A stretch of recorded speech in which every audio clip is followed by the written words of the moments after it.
Puerto Rico, Estados Unidos, España, Costa Rica, Ecuador, Colombia entero, bendecidos con toda bendición espiritual. Reciban un cordial saludo del Ministerio Internacional Monumento de Fe, de toda su familia y su pastor, servidor de ustedes. Los declaro como Dios los ve, perfectos, completos, siempre arriba, nunca abajo. Nacidos de nuevo en Cristo Jesús para vencer. Aquí estamos. Hoy vamos a tocar, me tocó partir la enseñanza. Usted sabe que yo no doy leche. Yo lo que, por ejemplo, hoy voy a hablarte, me tocó partir la enseñanza en dos, porque me gusta siempre ser abundante en palabra y tratar de explicarte lo mejor posible para que tú estés más firme y tengas un buen conocimiento y que tú puedas ver a través de la palabra de la Biblia que tú manejas que es realidad lo que yo te enseño. Hoy voy a hablarte de la encarnación de Cristo. Algo. Presta bien atención que ya a nivel internacional salió un grupo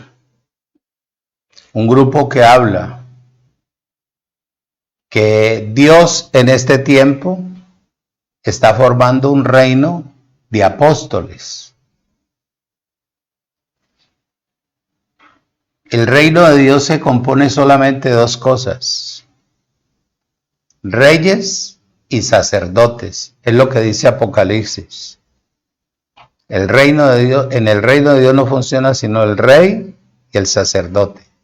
El rey tiene que conocer su función y el sacerdote también. Para que no te dejes engañar. Muchas veces no se sabe qué es ser pastor. Imagínate tú, y van a ser apóstoles. De título no vive nadie en lo espiritual. No te dejes engañar. Por eso voy a tocar, cuando termine ya todo esto que te prometí, tocaré los 5 ministerios, para que te des cuenta que en los 5 ministerios cada función es un compromiso completamente espiritual. Cuando la persona no sabe qué es pastorear, que lo llamaron a apacentar, a hermosear, a ser el ángel de la iglesia, el egomai de Dios, y no sabe cuidar el rebaño, es imposible que sea apóstol. Los títulos están fuera del reino. Entonces, ahí te aconsejo eso. También te voy a enseñar cómo orar en línea con la palabra. Voy a colocarte el yo soy, ¿te acuerdas? Cuando tú vas a declarar la palabra, siempre te voy a enseñar que tú le digas a él: yo soy gracia, yo soy el templo de tu espíritu, yo nací o yo soy un bendecido, yo soy y estoy completo, yo soy el hijo tuyo, soy heredero y coheredero. Todo eso te lo voy a enseñar, cómo tú puedes declarar en una hora, hacer una oración en línea con la palabra. Es lo que Dios recibe y lo que oye, para que la gloria de Él sea manifestada verdaderamente en cada vida. Bendecidos, voy a invitarte que abras la Biblia en 1 Timoteo capítulo 3, versículo 16. Y antes de avanzar, vamos a pedirle la dirección al Espíritu de Dios en esta mañana. Padre, en el nombre de Cristo Jesús, Señor nuestro, ya unidos a nivel internacional, declaramos que esta mañana tú nos abrirás los ojos del entendimiento. Nos enseñarás un poquito más de tu inmenso y eterno amor, de tu majestad, de tu grandeza, de tu fidelidad, de tu poder, Porque tu palabra dice, clama a mí que yo te responderé. Invócame en el día de tu angustia que yo te libraré.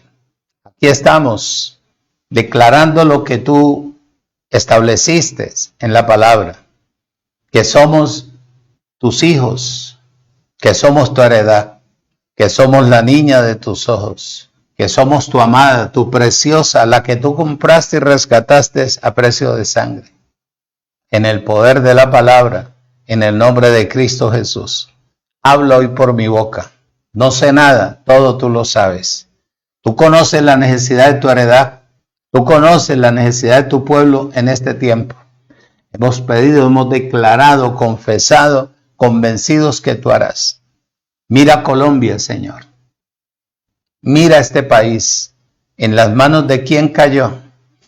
Así como Daniel oraba por el pueblo de Israel, mirando, Señor Padre eterno, por la ventana sobre Nabucodonosor, que quería esclavizar a todo Israel, quería llevarlo a pobreza, a ruina, a maldición, y tú destruiste y le enseñaste a Nabucodonosor verdaderamente lo que tú eras.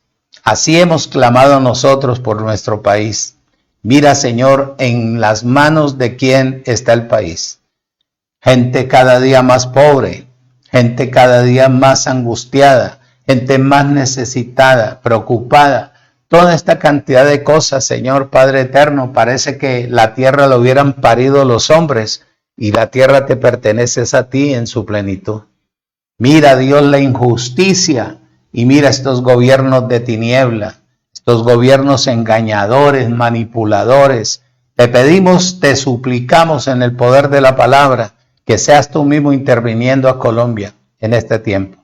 No cesaré hasta que tú hagas la restauración de paz y verdaderamente de gozo a cada familia, a tus hijos, a tu heredad, a tu pueblo, a la niña de tus ojos, a tu amada, a la santificada desde antes de la fundación del mundo, ahora en Cristo Jesús, Señor nuestro. Úsame, habla hoy por mi boca.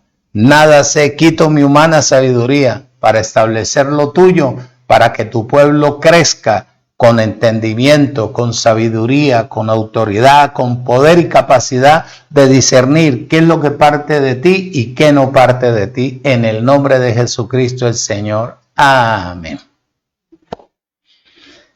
Bien, primera de Timoteo, capítulo 3, versículo 16, vamos a describir cada punto, cada palabra que tiene este texto. La pregunta es, ¿cómo será la encarnación de Cristo ahora en una persona o en su pueblo? Vamos a ver, vamos a describir todo esto, cómo desde el principio Dios, siendo el verbo, en la divinidad de Él, vino y se metió también en un cuerpo, porque Él necesitaba experimentar verdaderamente qué era lo que pasaba en la tierra. Y vamos a ver cómo es el asunto. Ahí en 1 Timoteo capítulo 3, versículo 16 dice, en el nombre de Cristo Jesús, Señor nuestro. E indiscutiblemente, no se puede decir, 2 puntos. Oído, Dios fue manifestado en carne, justificado en el Espíritu, visto de los ángeles, predicado a los gentiles, creído en el mundo, recibido arriba en gloria. La encarnación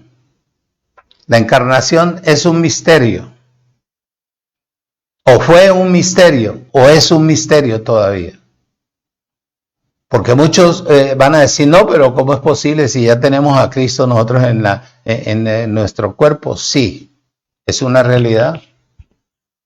Yo no sé a quién están esperando y que la segunda venida, cuando ya Cristo está en la tierra, en cada uno de nosotros.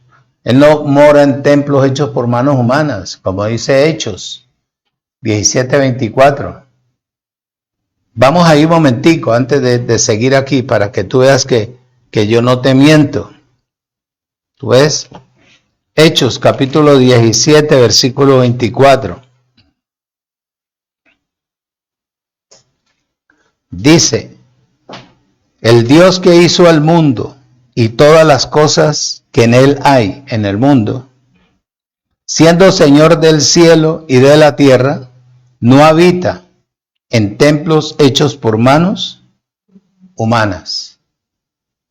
Es una manipulación o es una mentira cuando dice, Dios está aquí.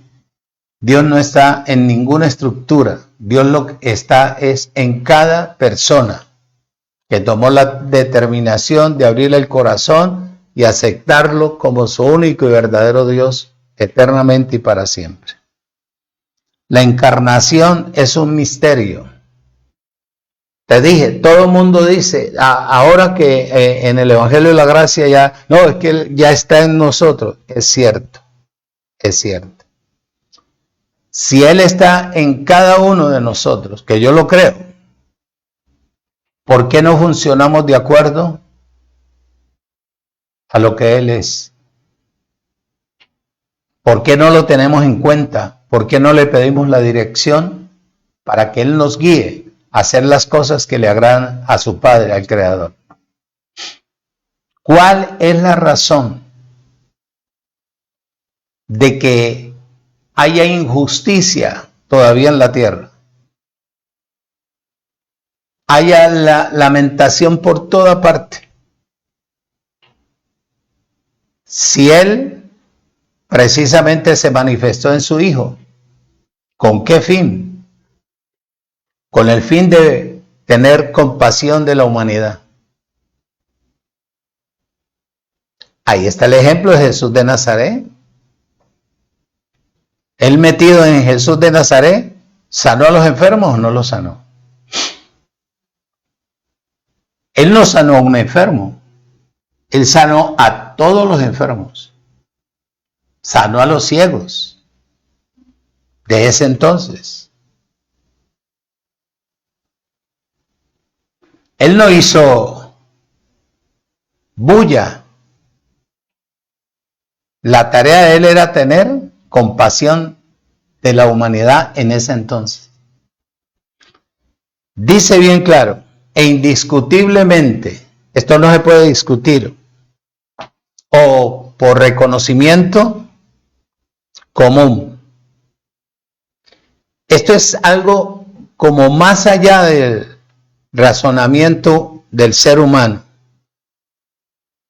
Que esto no se puede traer una controversia, una discusión para exponer esto. En 1 Timoteo capítulo 3, vamos a ir poco a poco. Versículo 9 dice, que guarden el misterio oído delante, con una conciencia ¿qué? Limpia.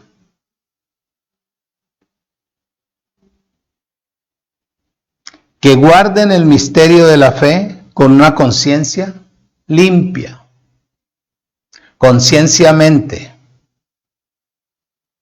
limpia, purificada.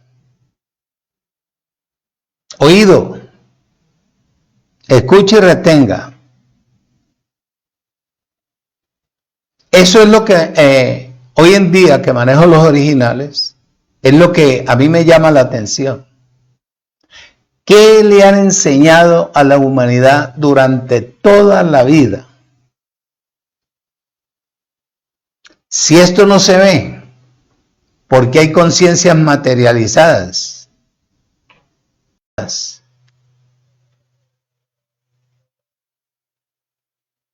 Porque si hubiera una conciencia limpia, el mundo, tengo que mover Biblia para hacerte o darte a entender lo real. 1 Timoteo capítulo 1 versículo 5 dice, oído, escuche y retenga, pues el propósito de este mandamiento es el amor.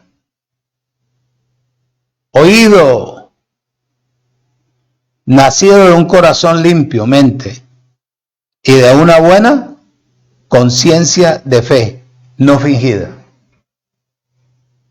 Te pregunto, esto lo hemos visto.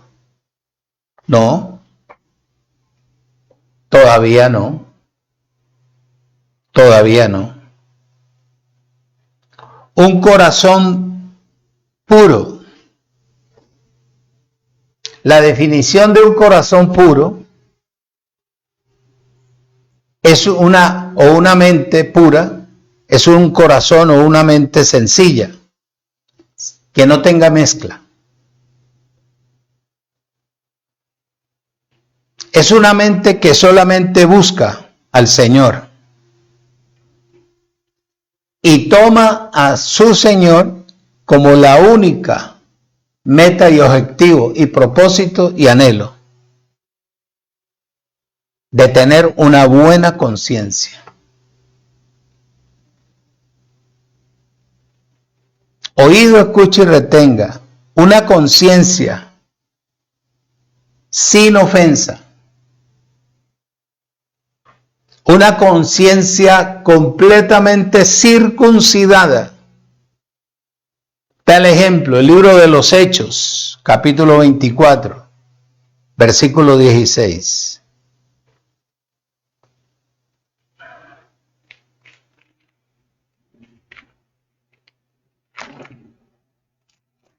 Hechos, capítulo 24, versículo 16.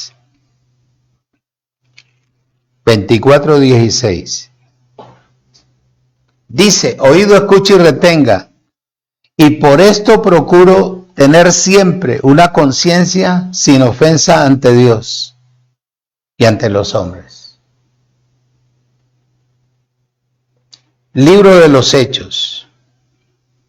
Una conciencia pura, una conciencia purificada, lavada con el agua pura de la palabra. Purificada de cualquier mezcla que intente hacer, a fin de agradar y de guardar el misterio de la fe para el testimonio del Señor. Por eso, mira, el principio para uno poder alcanzar el objetivo dentro de los 5 ministerios, el más importante, es empezando a ser diácono. Y el diácono necesita tener una conciencia purificada para poder servir y funcionar dentro del cuerpo de Jesucristo el Señor. Ahí en 2 Timoteo, donde estamos, no me puedo quedar en ningún texto bíblico porque el objetivo es dejarte preparadito para el miércoles. 2 Timoteo capítulo 1, versículo 3. Dice, doy gracias a Dios, al cual sirvo desde mis mayores, ¿con qué? Con limpia conciencia, de que sin cesar me acuerdo de ti en mis oraciones de noche y de día. Dice Pablo a Timoteo.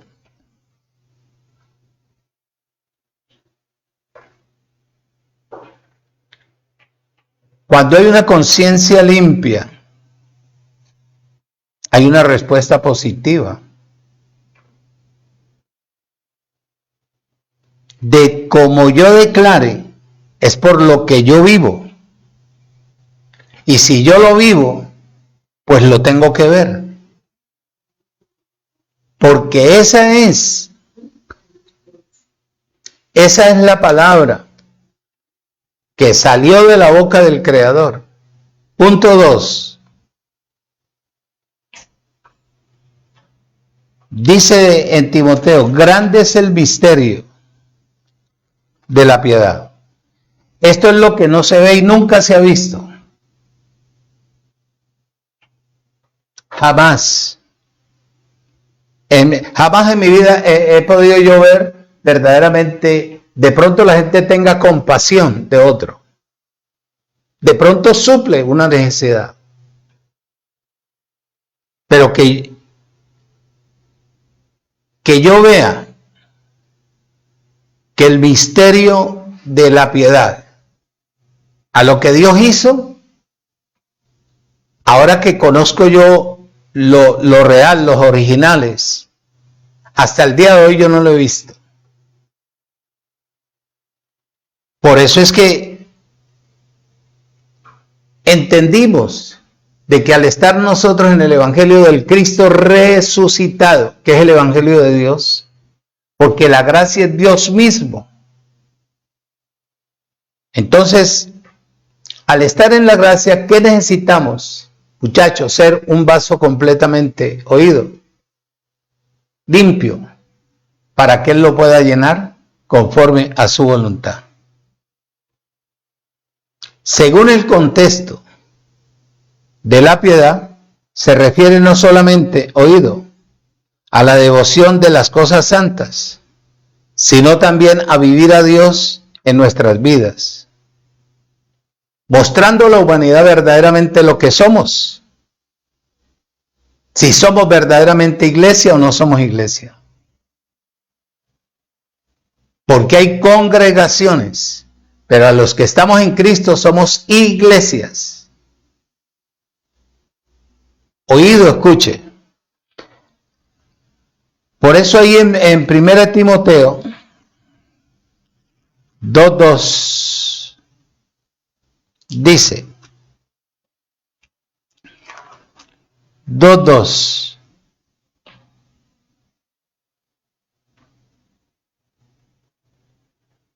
Primera Timoteo 2:2, por los reyes y por todos los que están en eminencia, para que vivamos quieta y reposadamente en toda piedad y honestidad. Escribe el apóstol Pablo, enseñándole a Timoteo,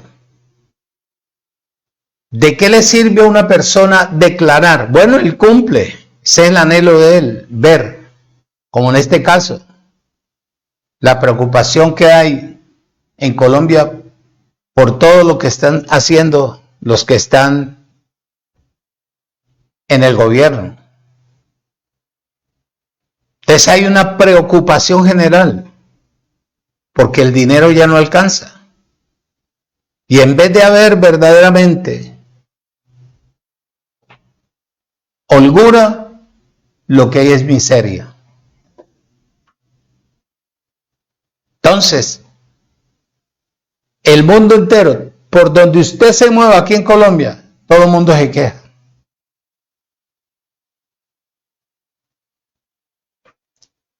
¿Qué paz trae el hombre? Es imposible. El único que da paz verdadera es Jesucristo el Señor cuando regresamos a Él, para hacer un objetivo claro delante de su presencia. Si es que somos su iglesia. Si somos su iglesia, tenemos que aprender a conocer verdaderamente qué es piedad. ¿Qué es piedad? Ahí en 1 Timoteo, capítulo 3, versículo 5 dice, ¿viste que esto, para enseñar uno el pensamiento del escritor, hay que mover Biblia? 3:5 dice, pues el que no sabe gobernar su propia casa, ¿cómo cuidará de la iglesia de Dios?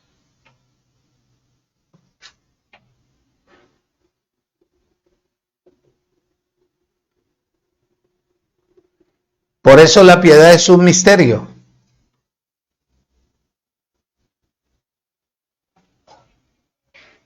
Usted sabe lo que es cuidar la iglesia del Señor.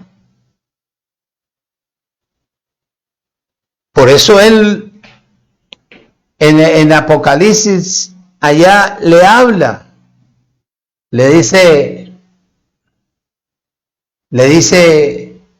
a Juan, le dice bien claro,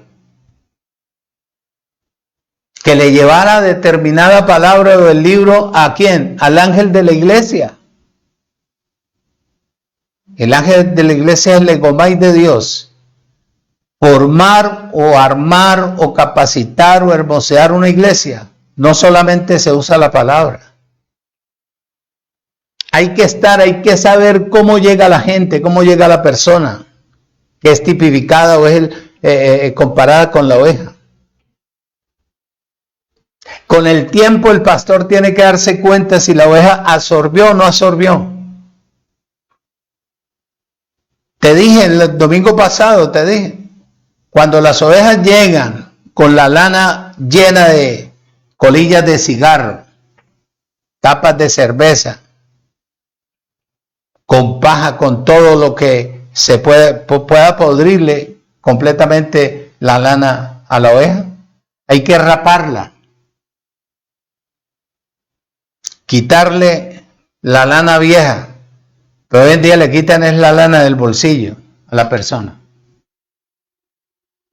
Quitarle y echarle la unción, el machaga, el aceite, para que cuando la mosca vaya a hacer su depósito ahí, resbale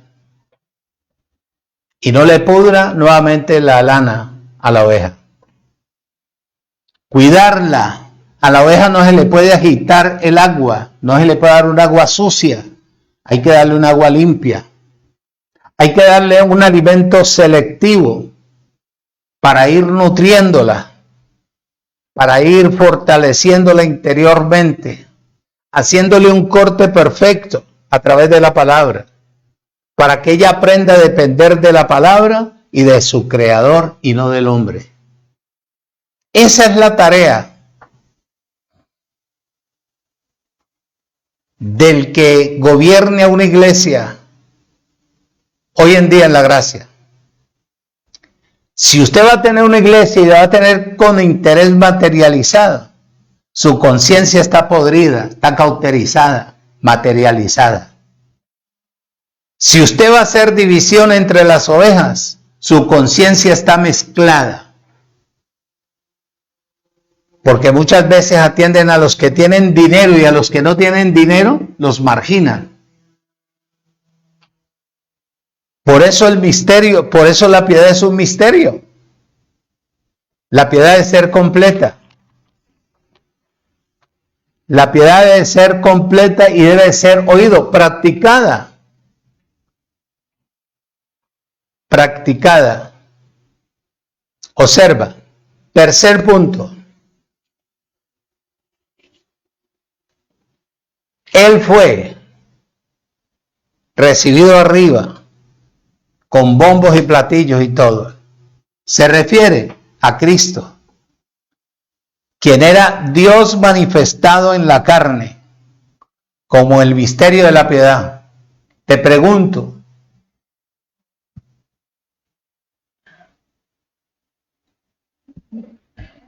si tú ves la historia en los 4 evangelios, desde el principio, todas las congregaciones del mundo están haciendo y hicieron lo que Él hizo, pero nunca han hecho lo que Él dijo.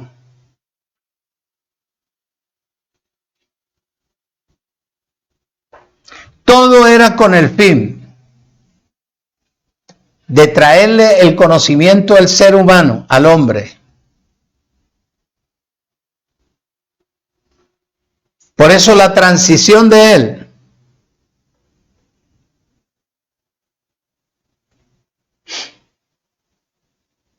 era un misterio. Era un misterio.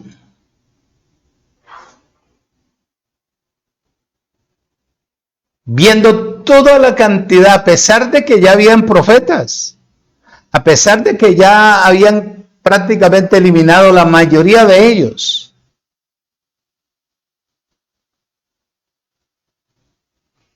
Cristo en el cuerpo de Jesús. Dice bien claro ahí que era un misterio, porque era Cristo como manifestación de Dios en la carne.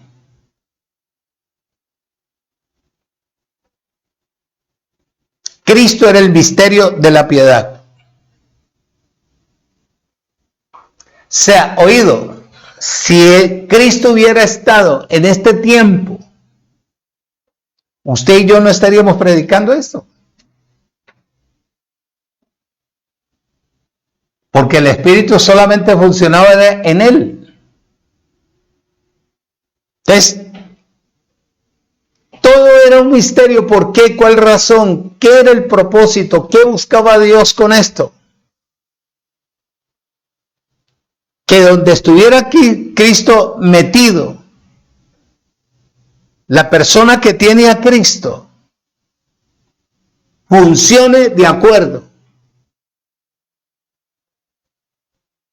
a lo que estaba establecido por Dios. Tener compasión de la humanidad. En Colosenses, capítulo 1, versículo 27, míralo. 26 y 27 dice: el misterio que había estado oculto desde los siglos y edades, pero que ahora ha sido manifestado a sus santos, a quienes Dios quiso dar a conocer las riquezas de la gloria de este misterio entre los gentiles, que es Cristo en vosotros, la esperanza de gloria. O sea, ya Cristo está en cada uno de nosotros. Cristo es Dios, Cristo es la unción. ¿Te lo dije, sí o no? Ya nosotros estamos, ya la carne está colgada en el madero. Pero a pesar de que Cristo está dentro de nuestras vidas, todavía está muerto. Parece que lo hubiéramos colgado con la carne. Todavía, porque todavía no funcionamos de acuerdo a la tarea o a la carrera que Dios nos predestinó. No funcionamos. Todavía no funcionamos. Por eso esto todavía es un misterio.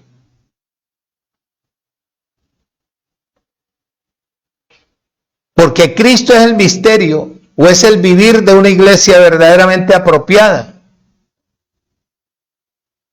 para poderle dar vida a otros. Un buen conocimiento, una buena dependencia, una convicción, una seguridad por la persona que tiene a Cristo, que lo transmite, que se deja dirigir. El decir es así.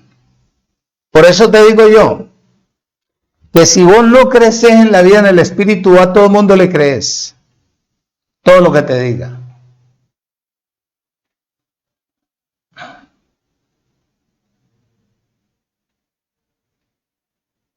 Tener la capacidad de discernir, de conocer, porque la persona dice así, y he oído y sigo oyendo, es que el Espíritu de Dios me mostró. Es un decir, pero no un vivir. Es una tradición, es una manipulación, para que la gente crea que él es el súper o la superpersona. Si él te mostró, tú no necesitas de ventilarlo. ¿Por qué no actúas? Para que la persona vea en la actitud y en el comportamiento tuyo. ¿A quién? ¿A Dios? Porque eso es lo que dice la palabra. Oído, escucha y retenga. Es el vivir de una iglesia apropiada. O tal vivir también es la manifestación de Dios en la carne. Meterte en los zapatos de otro. Vivir la vida de otro. Por eso me quedo yo aterrado. Compartiendo con alguien por teléfono. Y me dijo, apóstol. Le dije, no, papi. Yo lo soy cuando empiece a funcionar de acuerdo, termine mi carrera en el pastorado y empiece y reciba el grado de parte del Creador, a hacer lo que es un verdadero apóstol. Mientras tanto yo soy un pastor maestro. No, pero es que ya con el tiempo le dije, no, yo de título no vivo. Yo soy lo que Él dice que yo soy.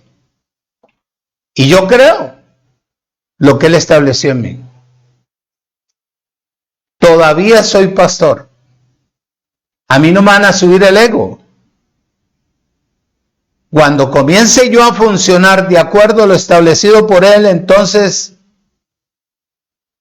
vendrá gente y dirá, verdaderamente usted es un apóstol, pero constituido. De ahí el principio para desarrollar la tarea de ser apóstol, terminando mi carrera de pastor. Como decir, para ser pastor yo primero fui diácono. Desafortunadamente los que me enseñaron se torcieron todos, siendo diáconos. Los maestros del instituto y esto y lo otro, los 4 semestres o los 3 semestres que pasé en teología bíblica y todo eso. Muchachos, esos muchachos se descarriaron todos. Oído. Es la manifestación de Dios cuando la persona que tiene a Cristo dentro de su ser se mete en los zapatos y en la necesidad de otro.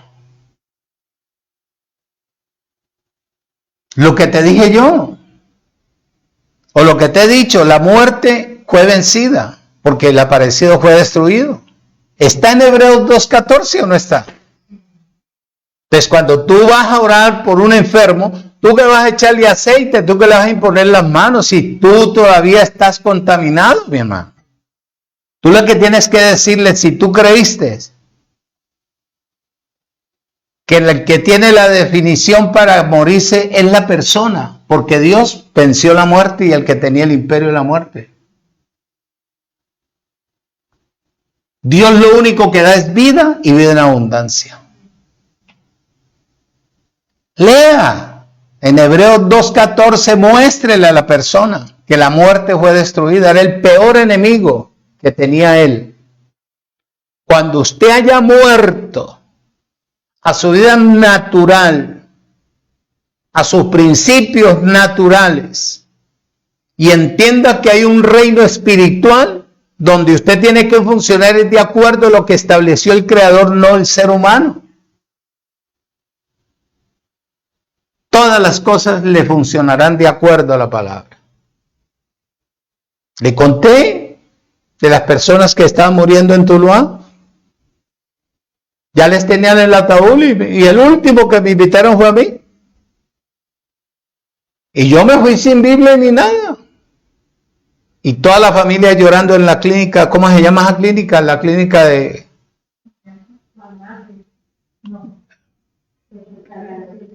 San Francisco, ahí abajo.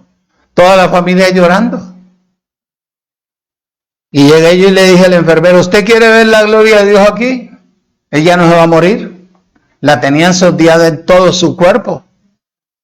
Y el ataúd ahí. Y le ministré, le dije, Miriam, usted me escucha. Le puse el dedo en la sien y ella me movió la... Me dijo que sí. Entonces le dije, bueno, tome usted la determinación porque su familia está llorando abajo. ¿Cómo es posible que usted va a partir y va a dejar a su familia sola sabiendo que ellos la aman? Ya la muerte no existe, la muerte fue vencida, el diablo fue destruido, quitado, le quitaron autoridad, dominio. Usted tome la rienda de su propia vida. Usted nació para vencer, usted es más que vencedora, usted está completa, usted es una reina, usted no tiene por qué estar en este estado. Cuando empecé a declarar la palabra sobre ella, entonces le dije a la enfermera, y ella no, a las 8 o 9 de la noche está pidiendo comida. Y a las 10 de la noche me llamó la hija y me dijo, pastor, mi mamá está comiendo. Ya le habían quitado la sonda. Esa es la convicción, esa es la seguridad de la palabra. El que estaba en Cali hinchado, tenía malaria. Enviamos la palabra de Tuluá a Cali. Cuando fue la esposa allá, Después de la reunión que tuvimos el domingo, se fue el esposo a Cali y cuando lo encontraron desinflado el hombre y los doctores estaban más asustados que él que estaba muriéndose. Porque la palabra tiene que poder y ella no regresa atrás, vacía. Punto cuarto. Aquí es donde yo quería llegar para explicarte algo mejor. Dios fue manifestado en carne.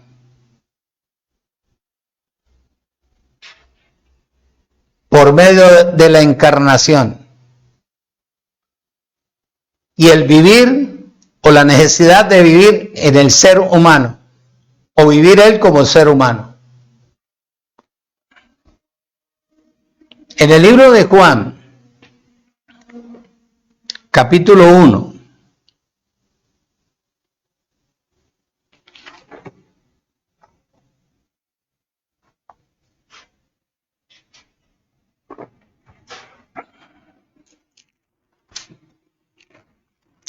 Imagínate tú ya en este tiempo que estamos cerrando ciclo. Por eso la tierra está tan convulsionada.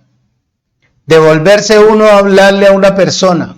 Si Dios le da la oportunidad a usted de abrir una iglesia nueva, desde el principio háblele a la persona, porque está formando un cuerpo.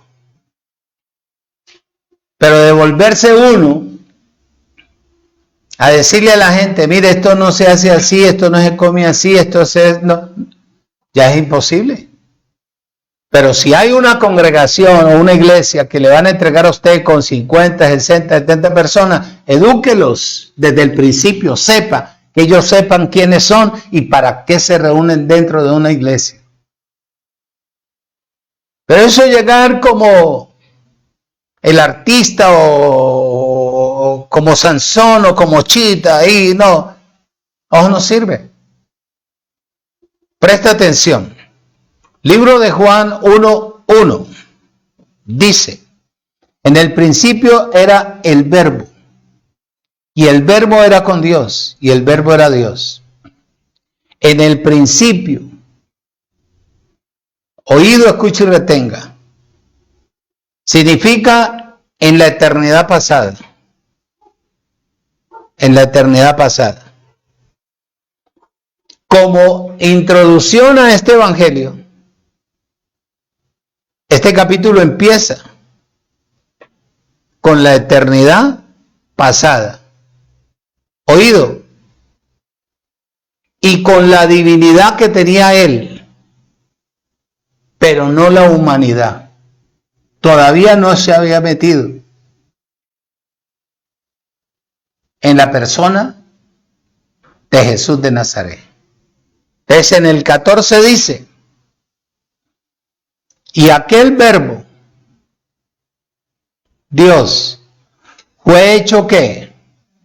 Carne, y habitó entre nosotros, y vimos su gloria, gloria como la del unigénito del Padre, lleno de gracia y de verdad. Oído, escuche y retenga. ¿Por qué él necesitaba tomar un cuerpo? Él en espíritu no podía sentir el desprecio, la persecución, el rechazo, el odio, la calumnia. Él necesitaba experimentar ello, experimentar compasión por la humanidad, sanar a los ciegos, sanar a los leprosos, sanar a los enfermos, suplir la necesidad de los pobres, hacerse pobre para, siendo el rico, hacerse pobre para que otro fuera enriquecido. Él necesitaba experimentar verdaderamente todo esto para que cuando fuera el madero, muchacho, él fuera glorificado. Él fuera el único que podía hacer verdaderamente algo por la humanidad. Por eso Él tuvo que venirse, siendo divino, y decir, necesito el cuerpo para yo poder experimentar por la queja del pueblo de Israel, por la queja de las generaciones antiguas, la pobreza, la ruina. ¿Por qué si yo todo lo entregué? ¿Por qué todo está descompuesto? Muchacho. Ahora que se enseña el Evangelio de la gracia del Cristo resucitado, todo mundo, ya tenemos a Cristo, es cierto, pero ¿a dónde está la piedad? ¿A dónde está la comprensión, la necesidad?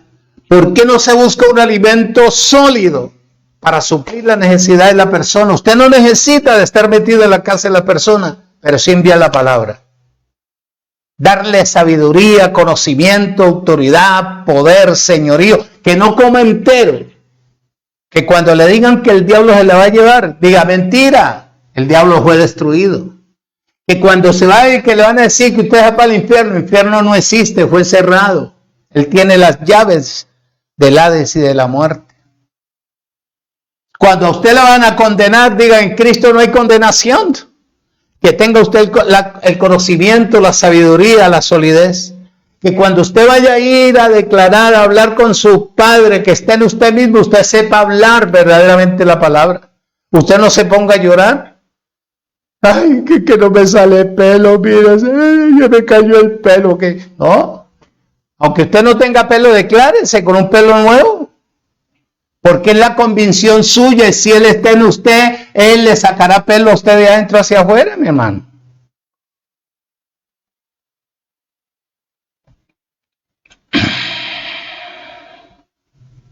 Es como introducción a este evangelio, o a este capítulo empieza en la eternidad pasada con Dios. Dice bien claro ahí, Dios tenía la divinidad, pero entonces tomó el cuerpo de Jesús. Dios era Cristo, que es la unción. Tomó el cuerpo de Jesús. Por eso Jesús se dio a la gente. Unos lo admiraban por lo que Él hacía. Era la manifestación de Dios pasando por su obra, por su creación, supliendo todas las cosas a cada uno de ellos. En el versículo 3 de Juan, del capítulo 1 dice, todas las cosas por Él fueron hechas, y sin Él nada de lo que ha sido hecho, fue hecho. Entonces Él conocía, y Él necesitaba suplir, porque en todas las cosas que había hecho había colocado al hombre. Pero el hombre había caído en desobediencia, que es lo que le llaman pecado, porque el pecado real fue quitado. La desobediencia trajo consecuencias y descomposición al núcleo terrenal. Entró la enfermedad, entró la muerte, entró la pobreza, entró esto, entró lo otro, entró aquí, entró allá, todo lo que usted puede ver. Entonces Él dijo, necesito verdaderamente ir a soliviar la carga de la humanidad y que entiendan y comprendan que Dios se hizo ¿qué? Carne. Ahora, todas las cosas en su encarnación, el versículo 4 dice, en Él estaba la vida. ¿Y la vida era qué? La luz de los hombres, el conocimiento. El conocimiento.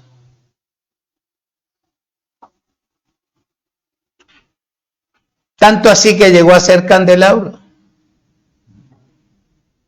o candelero en la persona.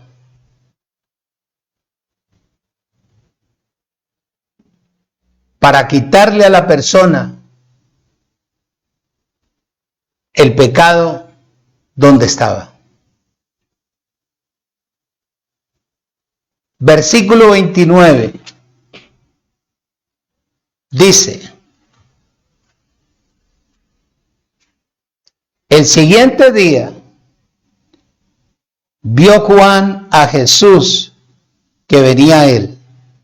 Y dijo Juan, he aquí el Cordero de Dios que quita el pecado del mundo.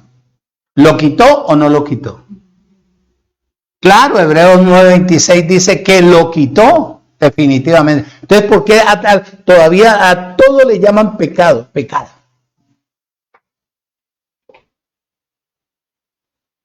Lo que hay es una desobediencia. Por eso la tierra sufre. ¿A qué vino él? A experimentar la persecución.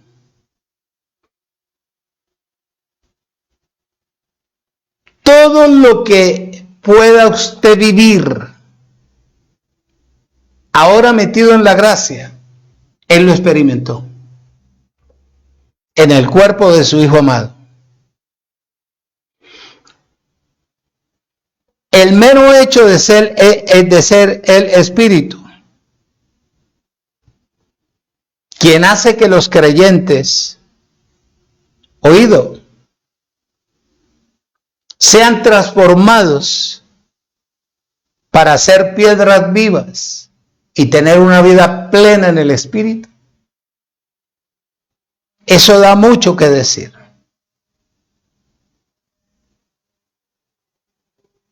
Mira esto.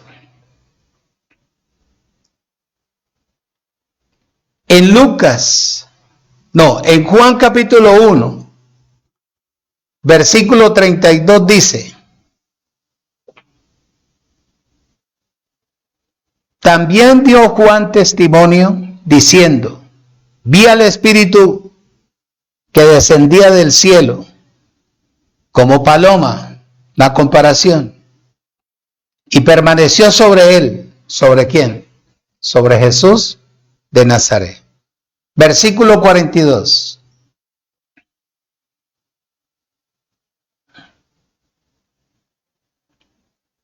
Juan 1:42. Y le trajo a Jesús, y mirándole Jesús le dijo, tú eres Simón, hijo de Jonás, tú serás llamado Cefas. ¿Qué quiere decir? Pedro. Cefas, piedra. Es lo mismo, es el mismo trato de lo que vio Juan, que descendió sobre él el Espíritu de Dios. ¿Con qué fin? Con el fin de que fuera Dios conocido a través de ¿quién? De Jesús de Nazaret. Oído, escuche y retenga. ¿Por qué le cambió el nombre a Pedro? Si usted y yo fuimos sacados, nos hicieron el cuerpo de la tierra, ¿verdad? ¿De dónde nacen las rocas? ¿O dónde nace la piedra? De la tierra. De la tierra. A pesar de que usted venga hecho una piedra, sellado, lo coge él en su mano, se mete en usted y comienza a labrarlo para que usted y yo seamos una piedra viva. Que tengamos ¿qué?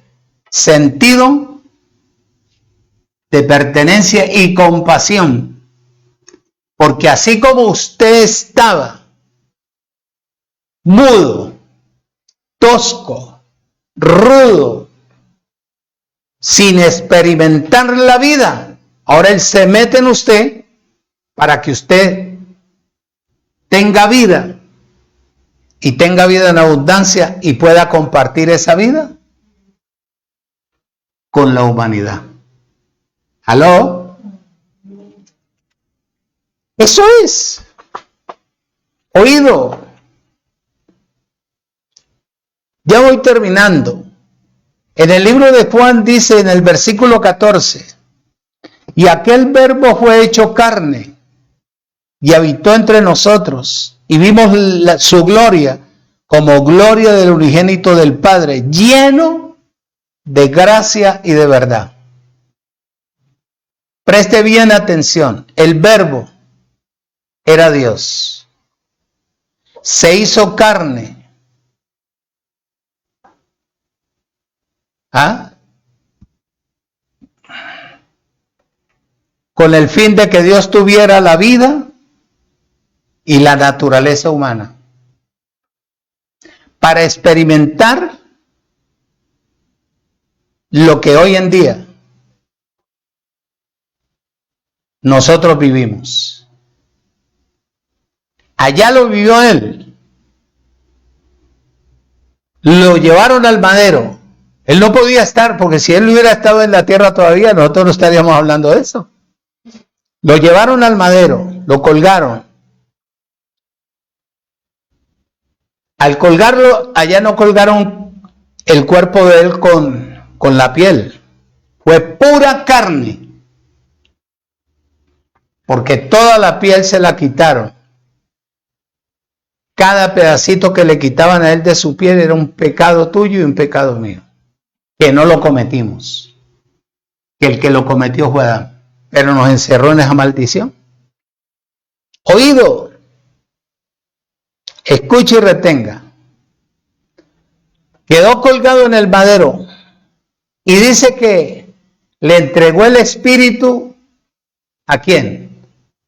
A Dios. Cuando Él le dijo, ¿por qué me has abandonado? Me dejaste solo. He experimentado y he llevado a cabo tu obra. Y entregó el Espíritu al Creador. El Espíritu no se podía quedar allá. El Espíritu necesitaba regresar para meterse en el cuerpo del ser humano. Es lo que dice la palabra. Romanos, capítulo 8, versículo 3. Presta atención, Dios era el Verbo. El Verbo se metió en el cuerpo de Jesús de Nazaret. Experimentó todo en la tierra. Lo llevaron al madero. Sanó enfermos, hizo todo lo que tenía que hacer, terminó su carrera y lo llevaron al madero, lo colgaron y entregó el Espíritu a Dios. Entonces dice Romanos 8:3, dice, porque lo que era imposible para la ley, por cuanto era débil por la carne, Dios enviando a su Hijo en semejanza de carne de pecado, y a causa del pecado condenó el pecado en la carne ¿de quién? De Jesús de Nazaret. No va más. No va más. Esto indica que esta carne, aunque era carne de pecado, solo tenía la semejanza de carne de pecado, pero Él no tenía pecado en la carne, porque Él era el Verbo, quien se hizo carne, y este Verbo era Dios.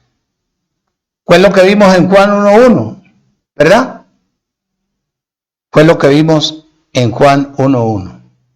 Ahora, presta bien atención a lo que voy a decir, porque voy terminando. Si te robo 3 minuticos más, ¿vuelves a la reunión el domingo? No. Sí. Punto 6.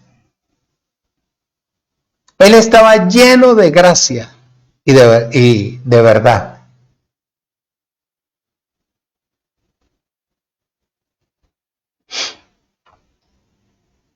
En la tierra estaba lleno de gracia y de verdad. La gracia es Dios. ¿Aló? Al estar tú en la gracia, Dios está metido en ti. ¿Qué tú tienes que experimentar? ¿Qué tú tienes que ejercer ahora que Él está metido en ti? Lo mismo que Él vivió en la carne de Jesús. Soledad, traición, mentiras, engaños, calumnias, esto, etcétera, etcétera, etcétera, enfermedad, de todo.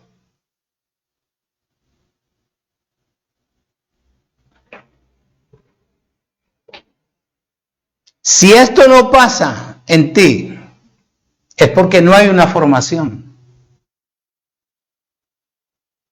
La gracia es Dios mismo en el Hijo, para que nosotros lo disfrutemos a Él y que Él sea verdaderamente una realidad, hecho real para nosotros, que somos sus hijos. En el original griego la palabra dice que nuestra vida sea completamente transformada.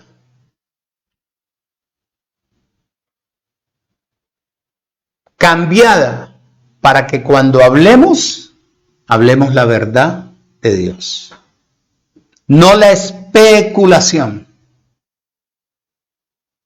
La tierra está llena de especuladores.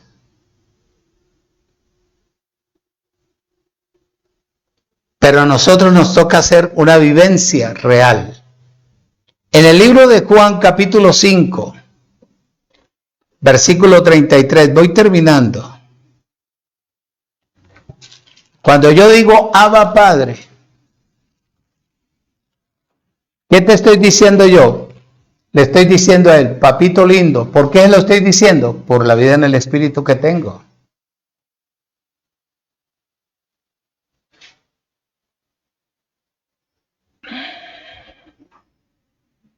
Juan 5:33 dice, entonces los discípulos decían unos a otros, ¿le habrá traído a alguien? Estoy leyendo el 4. 5:33. Vosotras enviasteis mensajeros a Juan, y él dio testimonio de qué? De lo que había visto, de lo real. ¿Sí o no? ¿Cómo haces tú o la persona que esté hablando de gracia hablar una verdad sin haber visto? Por ejemplo, que vaya y ore por un enfermo y el enfermo se muera.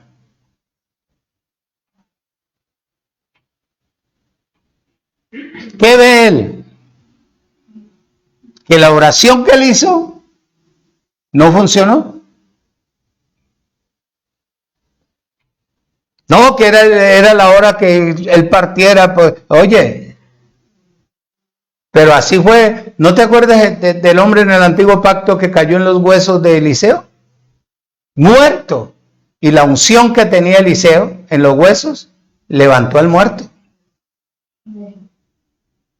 ¿Acaso el que iba en el ataúd cuando Jesús de Nazaret estaba vivo?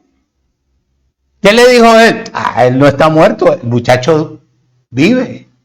Y no se sentó el hombre. Todo el mundo dejó caer el ataúd y salió a correr porque vio al hombre sentado ahí en el ataúd.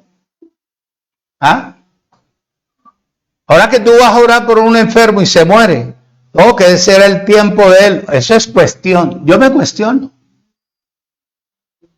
Yo inmediatamente hago un stop y digo, bueno, ¿yo por qué oré?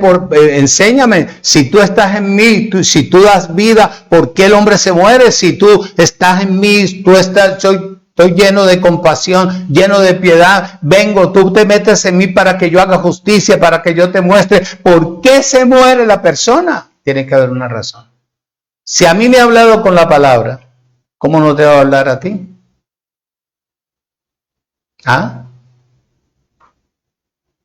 Que tú vayas a orar, veas que es que Julano de tal se enfermó y la cabeza no le funciona bien, y vas y oras tú, y bueno, vamos a orar, y listo.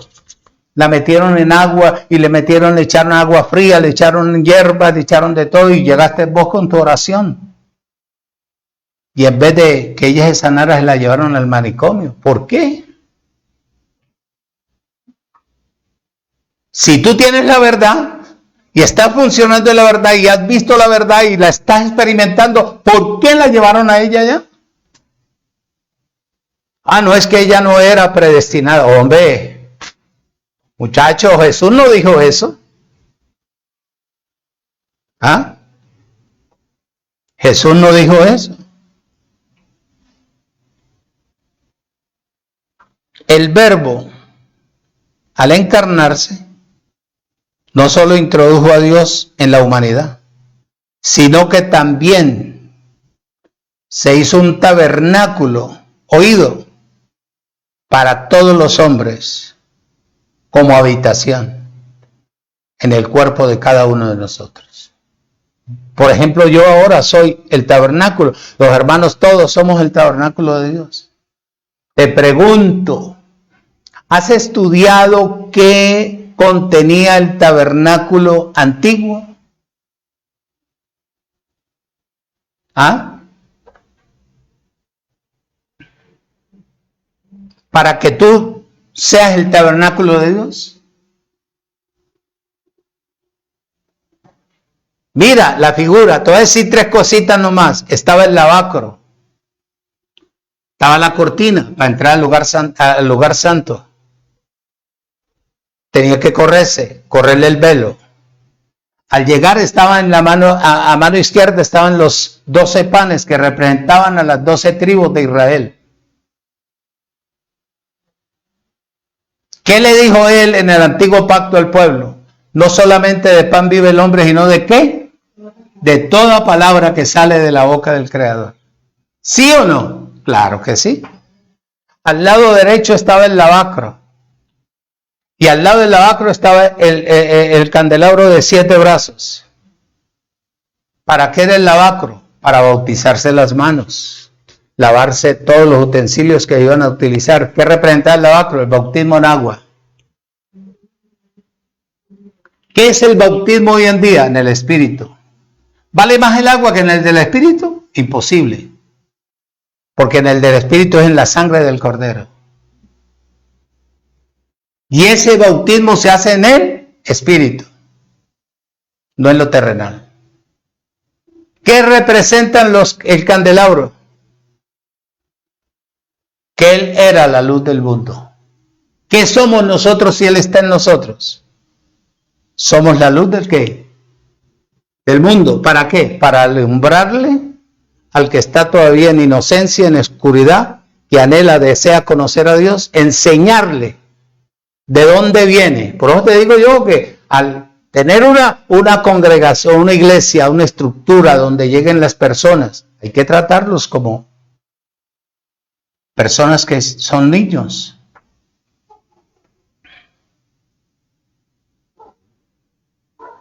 Y hay que enseñarles de dónde viene, cómo, por qué usted nació. Desde ahí tiene que partir la persona. Usted sabe para qué le dieron la vida. Si usted no la conoce y si yo no conozco esto, yo no le hablo. Venga, yo le enseño de dónde viene usted, por qué nació con ese cuerpo, por qué, cuál fue la razón, cómo usted nació, cómo fue peleado por esto y esto y esto. Cuéntele. Su papá y su mamá se conocieron. Y su papá fue un chivongo y tuvo mujeres en toda parte. ¿Por qué la esperma suya no se fue? ¿Ah? ¿Por qué no lo abortaron? Porque Dios lo tenía a usted para que cayera en el vientre de su madre. Su madre es el vaso que Dios utilizó, pero usted peleó casi con 2.999.000 espermatozoides para que usted naciera. ¿Y usted sabe para qué nació? ¿Usted nació para qué? Para ser más que vencedor, para tener vida y vida en abundancia. ¿Para qué usted se congrega? Si usted no sabe para qué se congrega, entonces, mi hermano, ¿para qué va usted a una iglesia? O a una congregación. Usted no está aquí para salvarse. Usted ya es salvo eternamente y para siempre. Usted lo que está aquí es para que lo perfeccione, para ver si usted cualificó para recibir galardón de parte del Creador. Pero tienen que edificarlo de acuerdo a la palabra. Si yo no tengo este conocimiento, mi hermano, ¿para qué me meto yo a ser pastor? ¿Ah? Por eso pastor es el que fue predestinado, conocido desde antes de la fundación del mundo. Y eso es lo que él dice bien claro ahí. Oído, la misma palabra griega que se traduce realidad es lo que dice en el libro de Juan, capítulo 14. El verbo se hizo ¿qué? Carne. Versículo 1, capítulo 1, versículo 17, ahí vamos. Estamos en el lavacro, estamos en el, sí, estamos en el tabernáculo. ¿Sí? ¿Estamos ahí?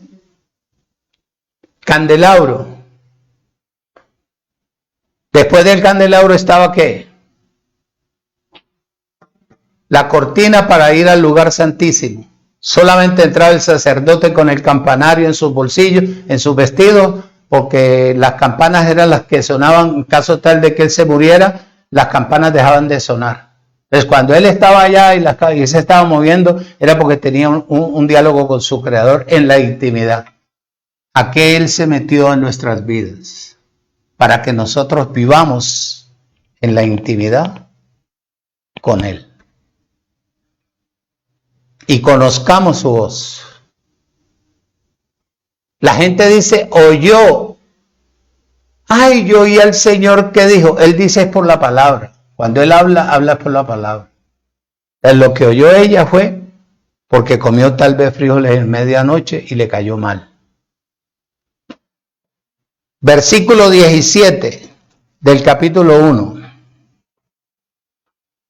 Pues la ley por medio de Moisés fue dada, pero la gracia y la verdad vinieron por medio de ¿quién? De Jesucristo. ¿Qué te estoy hablando yo? La verdad de Dios.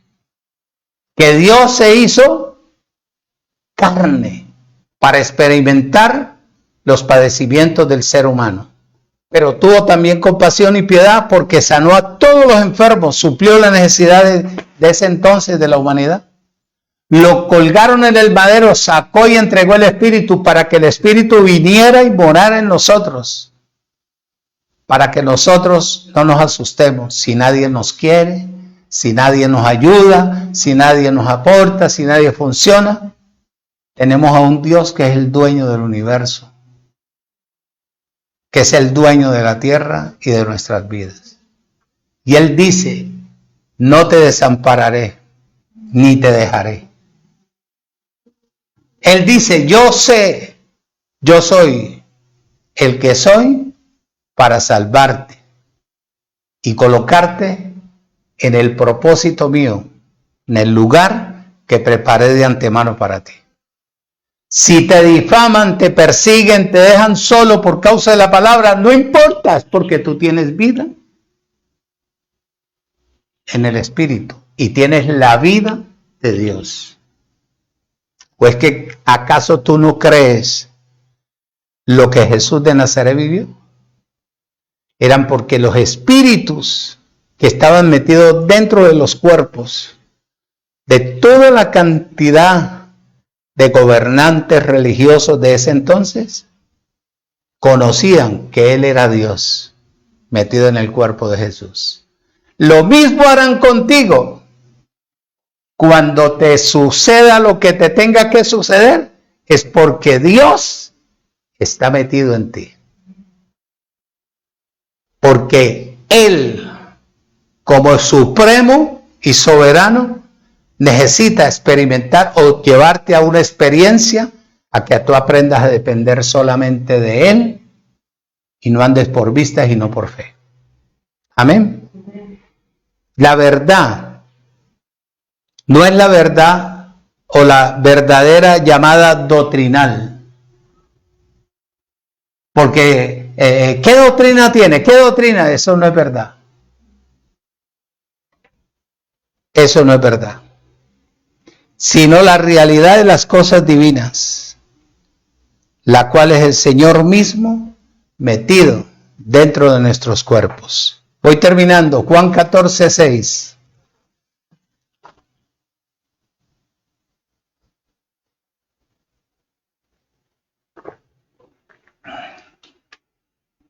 Que Dios me dijo, Dios me mostró. Si te mostró, ¿por qué no te muestra las fallas o los errores que tú tienes? ¿Por qué le vas a ver los errores a los demás?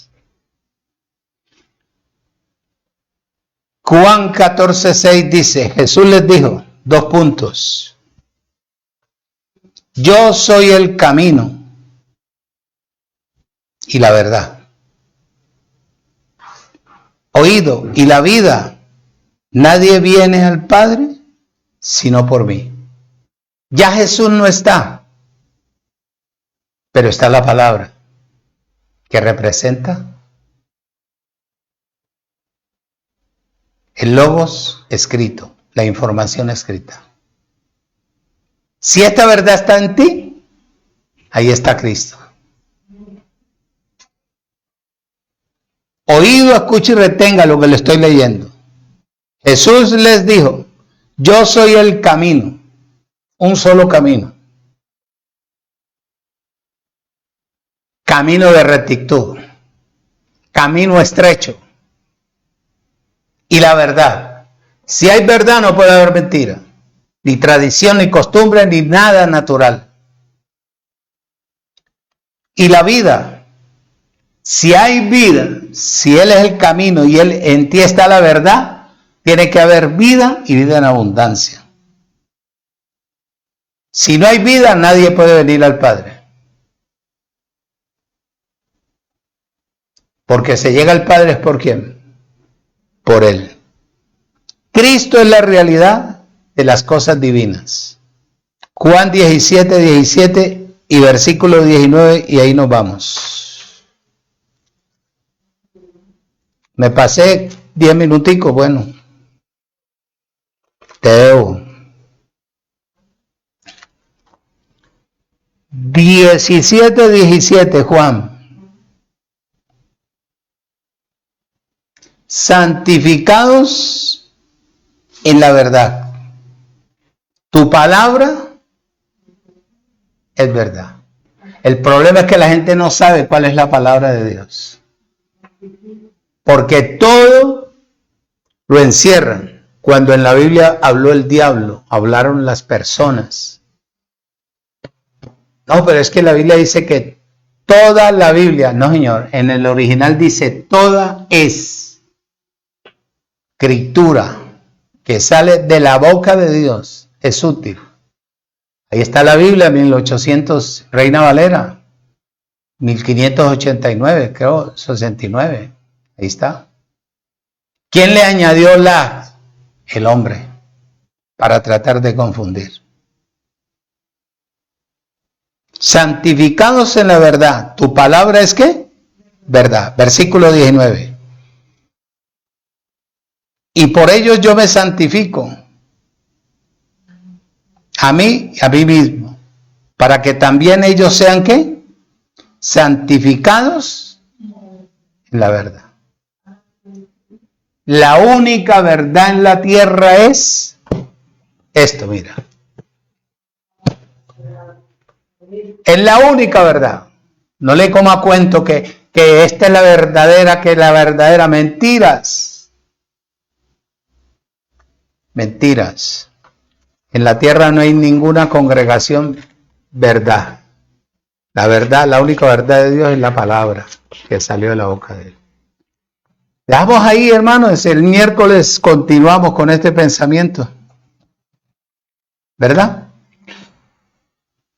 Qué tremendo, Dios. Te doy gracias, Padre, en el nombre de Jesucristo, mi Señor, por usarme. Por hablar por mi boca. Por enseñarnos, abrirnos los ojos del entendimiento. Espero que esta semilla caiga, Señor, en buena superficie para la gloria tuya, en Cristo Jesús, Señor nuestro. Los declaro bendecidos, amados, los llevo en mi corazón, por ahora me preocupo tanto por darles buen alimento para que crezcan derechito. Bendecidos con toda bendición. Salúdese.